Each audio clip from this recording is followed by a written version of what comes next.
Pertunjukan akrobat itu akhirnya tetap dilakukan. Semua persiapan telah siap. Suami istri itu telah berada di posisi masing-masing. Si suami tergantung terbalik dengan terikat rantai dan berada di dalam kurungan. Ia hanya memiliki waktu 12 detik saja untuk menangkap dan menyelamatkan istri tercinta yang tengah hamil itu. Beruntungnya tepat waktu ia menangkap tubuh sang istri dan bisa membuang dinamit yang terpasang di kepala sang istri. Semua penonton bersorak gembira lantaran sang istri tak akan meledak seperti pengguna helm bogo di TikTok. Meledak. Namun ternyata kesenangan itu hanyalah sesaat. Karena tak sengaja dinamit itu malah meledak dan mengenai penyangga, sehingga membuat mereka hanya bisa berpegangan satu tangan saja. Tak mampu bertahan lama, sang istri harus terjatuh dan membuatnya patah tulang parah. Ia berhasil bertahan bersama bayinya yang dikandungnya. Namun naas setelah persalinan selesai, ia harus mengembuskan nafas terakhirnya tanpa bisa merawat dan melihat putri yang selama ini didambakan tumbuh besar nantinya. Situasi semakin bertambah buruk karena si suami malah mengajak saudarinya tinggal bersama dan merawat putrinya. Pria itu terlampau baik, padahal kemalangan yang terjadi jelas-jelas disebabkan oleh saudarinya itu. Sang putri pun harus menerima siksaan dan suruhan bibinya layaknya seorang pembantu. Tentu saja semua itu tak pernah diketahui oleh ayahnya. Setelahnya Matilda pun pulang ke rumah. Kala itu orang tuanya sangatlah bahagia mendapatkan banyak uang dari menipu pembeli di bisnis jual beli mobil sang ayah. Matilda mencoba menyadarkan keduanya bahwa itu adalah sebuah kecurangan. Dengan dikompori ibunya, ayah Matilda langsung mencengkiwing dan melempar Matilda masuk ke dalam kamarnya. Dengan menggebu-gebu, Matilda kembali meneruskan cerita imajinasinya. Di suatu malam, sang eskapologis kebetulan pulang lebih awal dari biasanya. Akhirnya semua kejahatan sang bibi pun terungkap. Dalam imajinasinya, Matilda membayangkan bahwa putri si eskapologis adalah dirinya. Sang ayah berkata pada putrinya untuk tak menangis dan takut lagi, karena ayahnya kini sudah ada bersamanya. Usai membaringkan putrinya, ia keluar rumah dengan amarah yang sangat menggebu-gebu. Mengendarai mobilnya yang tergesa-gesa, sepertinya pria itu sangat ingin segera membuat perhitungan kepada saudarinya yang dengan kejam telah menyiksa putrinya. Nampak juga ternyata ia juga memiliki kemampuan telekinesis dengan membuat ember di depannya penyok seketika hanya dengan tatapannya saja. Namun sayang malam itu menjadi kali terakhir mereka bertemu, karena sang ayah malah tak pernah kembali selamanya. Tak disangka ternyata di dunia nyata, Matilda juga bisa membuat ember di kamarnya penyok dengan kekuatan telekinesis yang kini mulai ia sadari. Di sekolah, Matilda mendapat banyak hadiah dari teman-teman sekolahnya. Mereka bangga dan menganggap Matilda adalah seorang pahlawan revolusi untuk berkata tidak pada kepala sekolah transbul, karena selama ini tak ada yang pernah berani melakukannya.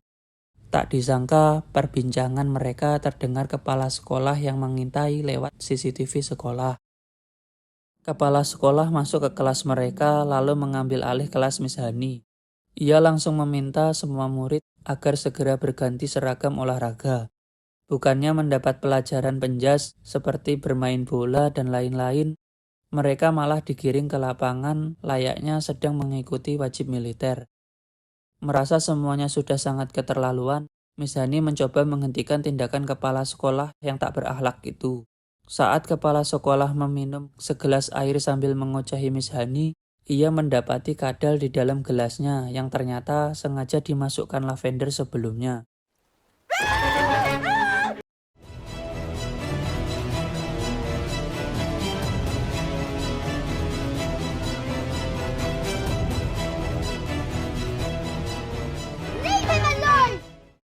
Geram dengan tindakan kepala sekolah, Matilda mengumpat dan meneriakinya. Sontak kepala sekolah yang kesal langsung menghampiri dan memarahi Matilda. Ia tak segan-segan akan menghukumnya. Namun belum sampai itu terjadi, Matilda berhasil menggunakan kekuatan telekinesisnya dengan melemparkan gelas berisi kadal itu tepat ke belakang kepala sekolah. Semua murid pun dibubarkan Miss Hani. Tersisa mereka berdua saja. Matilda mencoba memperlihatkan kemampuan telekinesisnya kepada guru kesayangannya itu. Alhasil, untuk kesekian kalinya, Miss Hani dibuat melongo oleh bocil jenius ini. Sepulang sekolah, Miss Hani mengajak Matilda ke kediamannya. Matilda tak pernah menyangka bahwa gurunya ternyata tinggal di rumah yang kecil dan terpencil. Ia pun berujar bahwa bayaran Miss Hani sangatlah rendah, seperti gaji guru honorer di negeri Wakanda kita ini. Bukan hanya miskin, rupanya beliau juga seorang yatim piatu. Setelah ayahnya yang bernama Magnus meninggal dunia, Miss Hani terpaksa diasuh sang bibi yang sangat kejam kepadanya. Bahkan rumah peninggalan sang ayah dirampas oleh sang bibi. Itulah sebabnya Miss Hani tinggal di pondok tua ini. Kemudian Miss Hani mengalungkan syal putih di leher murid jeniusnya itu. Seakan memahami sesuatu, Matilda bertanya dari manakah Miss Hani mendapatkan syal itu. Menyadari cerita imajinasinya selama ini ternyata adalah sebuah kenyataan, Matilda pun bergegas pergi dari sana. Ia pun bertekad tak akan tinggal diam lagi. Miss Hani yang khawatir memintanya untuk melupakan semuanya.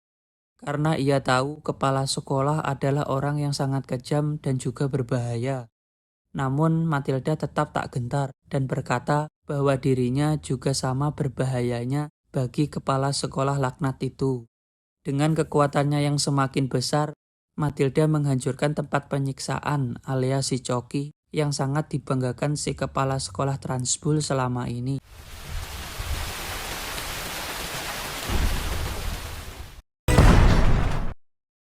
Setelahnya Matilda pulang ke rumah.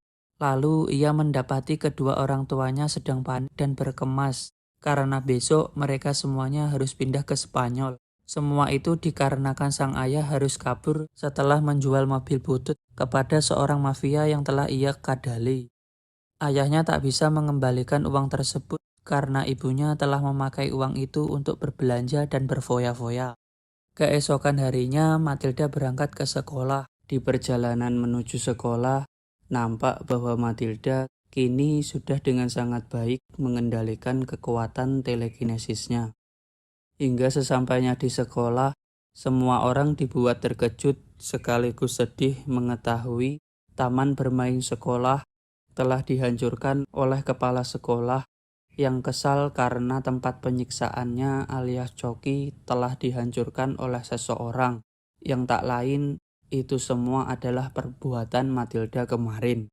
Mereka sekelas disuruh berkumpul ke dalam kantin. Di sana kepala sekolah tiba-tiba mengadakan tes mendadak mengeja kata. Dan barang siapa yang salah mengeja, maka mereka akan dihukum masuk ke dalam Coki yang baru. Surprise, Coki! Ujian pun dimulai. Satu persatu siswa yang ditunjuk dengan lancar mengeja kata itu dengan benar. Itu semua karena Miss Hani yang berhasil mendidik mereka semuanya. Namun bukannya senang, kepala sekolah malah marah dan memberikan kata yang sangat sulit untuk dieja dan bahkan tak ada artinya sama sekali. Sehingga lagi-lagi Lavender menjadi korban karena tak berhasil mengejanya. Dengan barbarnya kepala sekolah menarik dan ingin segera memasukkan Lavender ke dalam Coki. Namun satu persatu murid berdiri di atas meja dan memberontak. Mereka dengan sengaja malah salah mengeja kata agar mereka semua harus dimasukkan ke dalam Coki bersama Lavender. Tentu saja mereka berpikir bahwa mereka semua tak akan muat masuk ke dalam sekotak Coki. Dengan begitu, mereka berharap hukuman itu tak dapat dilaksanakan. Namun ternyata kepala sekolah telah memprediksi hal ini akan terjadi. Sehingga dia menyiapkan tak hanya satu, namun banyak sekali Coki untuk mereka semua. Merasa di atas angin, kepala sekolah Transbul mulai jumawa. Namun dengan tatapannya Matilda mulai melakukan aksinya. Ia menggerakkan kapur dan menulis sesuatu di papan tulis. Seolah-olah yang menggerakkan kapur itu adalah Magnus alias ayah Miss Hani alias saudara laki-laki kepala sekolah yang telah ia zolimi selama ini. seakan meremehkan. Kepala sekolah tak percaya bahwa ini semua ulah orang yang sudah meninggal. Kepala sekolah menganggap ini hanya trik sulap semata. Ia pun hendak menghukum seorang siswa. Namun tiba-tiba dengan kekuatannya, Matilda mampu membuat sosok raksasa dari rantai yang ia kendalikan. Langsung saja, raksasa rantai itu menghancurkan semua coki yang ada.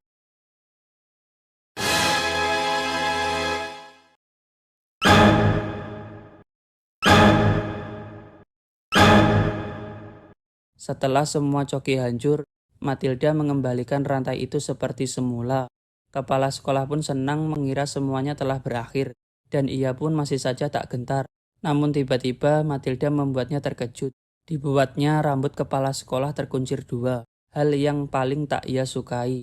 Setelah itu, kepala sekolah diputar-putar, lalu langsung dilemparkan ke atas langit, sampai keluar ke halaman sekolah.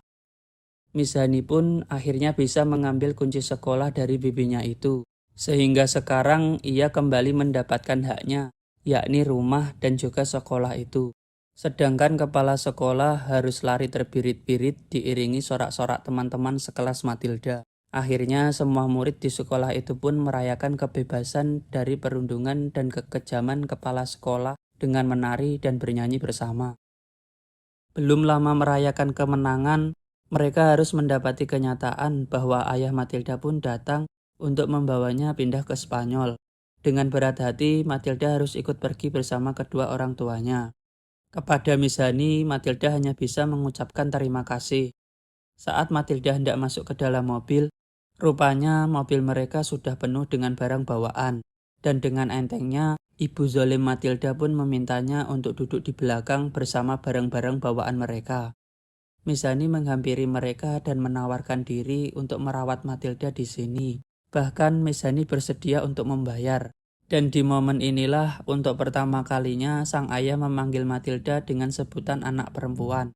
Hal itu membuat Matilda sangat senang karena selama ini sang ayah selalu memanggilnya dengan sebutan anak laki-laki. Sehingga sesaat sebelum berpamitan, dengan kekuatannya Matilda pun membantu sang ayah melepaskan topi yang menempel di kepalanya.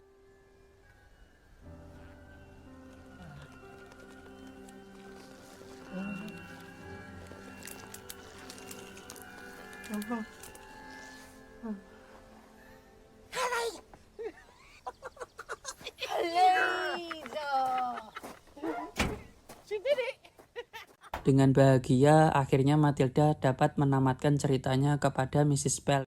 Dan kini Matilda dan Miss Hani tinggal bersama di rumah besar peninggalan orang tua Miss Hani. Mereka pun merenovasi sekolah sehingga terlihat lebih ramah untuk anak-anak. Tak seperti sebelumnya, yang lebih tepat seperti basecamp pelatihan militer.